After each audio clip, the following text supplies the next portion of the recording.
நீங்க போன ஆடிஷன்ஸ்லயே ஒரு வொர்ஸ்ட் எக்ஸ்பீரியன்ஸ், ஏன்டா அந்த ஆடிஷனுக்கு போனோம், பேசாம இருந்திருக்கலாமா அப்படிங்கிற மாதிரி ஃபீல் பண்ணிருக்கீங்களா? அப்படி ஃபீல் பண்ணேன் அந்த ஆடிஷன் போன உடனே. But I got selected. அது எந்த படம் இல்ல எந்த ஆடிஷன்? இல்ல ஆக்சுவலி நெக்ஸ்ட் நான் கமிட் ஆயிருக்கேன். ஐயோ, ஃபர்ஸ்ட் நான் பிகாஸ் நான் ஏன்டா போனேன்னு அந்த பேட் இதா கிடையாது.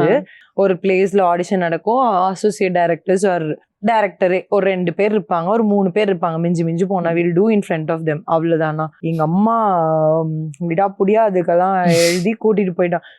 ஓ எங்க அம்மா ஏன் தான் இப்படி பண்றோம் அப்படிங்கிற மாதிரி ஆயிடுச்சு. இட் வாஸ் ஓப்பன் ஆடிட்டோரியம், சென்டர்ல ஸ்டேஜ்ல டைரக்டரு, டெக்னீஷியன்ஸ்.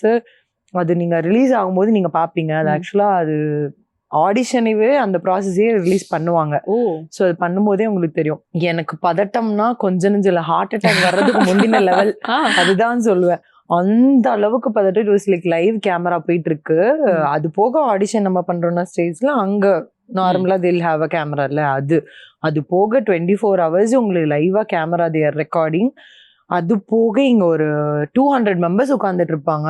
ஓகேங்களா, அவங்களுக்கு முன்னாடி நான் பண்ணும் அந்த ஆடிஷன் எப்படி இருக்கும். நான் சத்தியமா போனோன்னு எனக்கு அழுகியே வந்துச்சு. அம்மா தயவு செஞ்சு என்ன கூட்டிட்டு நான் பண்ணவே இல்லைன்னு சொல்லி ரொம்ப ஒரு மாதிரி ஆயிட்டேன்.